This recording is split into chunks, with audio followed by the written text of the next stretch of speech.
5 तत्वों से पिंड बना है, 5 तत्वों से इसकी पालना होती है, मजबूरी है इसकी। भूमि जो है वो मिट्टी की बनी हुई है, तो मिट्टी से निकलने वाली चीज़ें, अन्न, फल, सब्ज़ी इसको चाहिए, मतलब इस शरीर को चाहिए। पानी इस शरीर को चाहिए, आकाश तत्व चाहिए। खाना कहाँ डालें, पानी कहाँ डालें। अग्नि तत्व इसको चाहिए, बाहर से भी चाहिए, भीतर से भी चाहिए। सूरज की रोशनी भी चाहिए, अग्नि का भी अंश चाहिए। जठराग्नि जो है वो भी ठीक होनी चाहिए। हवा चाहिए, नहीं तो दिक्कत होने लगेगी सांस लेने में। ये सब तो इस शरीर को चाहिए ही चाहिए, क्योंकि ये इसकी बेसिक नीड्स हैं। हम कहते हैं भगवान हमने तुम्हारे लिए व्रत रखा। गुरु हमको कौन सा व्रत रखने की बात कह रहे हैं? वो व्रत है अपने विकारों से, और आजीवन रखना है उस व्रत को। श्रृंगार करना चाहते हो, भक्ति से श्रृंगार करो अपनी आत्मा की, तन का श्रृंगार नहीं। ये तो बिगड़ने वाला है, हमेशा तो रहेगा नहीं। सदा श्रृंगार कौन सा रहता है? मीरा का श्रृंगार जो है वो सदा रहता है, वो आज तक बरकरार है। मेहंदी तेरी भक्ता ने लाई। भक्त भगवान से कहता है कि ये भगवान, ये मेहंदी तुम्हारे उन भक्तों ने लगाई जो तुम्हारे नाम के सौदाई हो गए, और उसका परिणाम क्या हुआ? जन्म जन्म ना उतरे तेरे नाम वाली मेहंदी। मीरा ने भगवान के नाम की मेहंदी लगाई, जो मेहंदी आज तक अपनी लालिमा पर बरकरार है। क्या मीरा की मेहंदी की लाली फीकी पड़ी? युग भी बदल जाए, भक्ति की लालिमा कभी कम नहीं होती। जिसका हर कर्म ईश्वर अर्पण है, जिसने संकल्प किया बहुत जन्म बिछड़े थे माधव, अब ये जन्म तुम्हारे लेखे। जन्म जन्म से हम भगवान से बिछड़े थे, अब ये जन्म तो कम से कम हम तुम्हारे लेखे करें। अब ये जन्म बेकार नहीं जाने देना है, इस जन्म में परमात्मा को पाके रहना है। संकल्प तो भक्त का ये होना चाहिए, बाकी सब तो बाहरी बातें हैं बस। भगवान के लिए व्रत का मतलब है भगवान की पसंदी का बनना। एक ऐसा संकल्प कि जो मेरे भगवान को पसंद नहीं है वो मेरे से ना हो। भक्त वही जो भगवान के मन को भाए। एक व्रत गोपियों ने ले लिया, राधा ने ले लिया कि हम अपने कृष्ण को प्रसन्न करेंगे।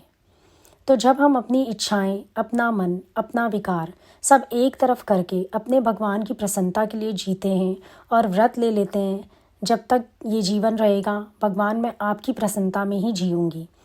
तेरी खुशी अब मेरी खुशी है, तेरी हंसी अब मेरी हंसी है। ये व्रत लो तो सफल होगा भगवान के लिए व्रत। ये वाला व्रत क्या हुआ कि आज मैंने रोटी नहीं खाई, नमक नहीं खाया, पानी नहीं पिया, मीठे से रोटी खाई, ऑल्टरनेट तो ढूंढ ही लेते हो। तो मज़ा तब है जब ऑल्टरनेट भी ना हो तुम्हारे पास कोई। ऐसे जब हम इतने ईमानदार हो जाएं कि हम किसी बात की आड़ में भी हम अपने मन की बात पूरी ना होने दें, तब हम कह सकते हैं कि हमने व्रत किया।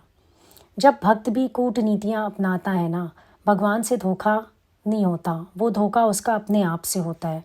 क्योंकि एक दिन वो ऐसी जगह जाकर खड़ा हो जाता है जहाँ उसके हाथ कुछ नहीं पल्ले पड़ता, खोखला जीवन हो जाता है। इसीलिए कभी छल का सहारा मत लेना। जैसे गीता में पतिव्रता स्त्री का मिसाल दे दिया, तो पतिव्रता कौन है? जो पति परायण है और किसी को दिखाने के लिए नहीं, अपने से सच्ची है वो। ऐसे परमात्मा के परायण होकर जीने वाला भक्त सपने में भी, एकांत में भी कभी कोई गलत ख्याल नहीं कर सकता, गलत आचरण नहीं कर सकता। तभी अर्जुन को भगवान ने अव्यभिचारिणी भक्ति योग की बात बता दी।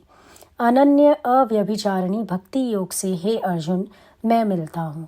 अनन्य का क्या अर्थ है? अन्य नहीं, जब भगवान के सिवाय मन में कोई ना हो। जब हम इस मार्ग पर चलें अपने शौक़ से, अपने प्रेम से, अपने भावों से, और अंदर हर समय एक ही बात याद रहे कि ये जीवन मेरे भगवान की अमानत है, ये जीवन मुझे उनके अनुसार ही जीना है। कहीं कोई कर्म ऐसा ना हो जो मेरे भगवान को पसंद ना हो। केवल अपने को बनाने में हम लगे रहें, यही पुरुषार्थ है। और यहाँ पर हर पल हर वक्त इसी साधना की ज़रूरत है। मन में भी किसी तरह का खोट, कोई ऐब नहीं होना चाहिए।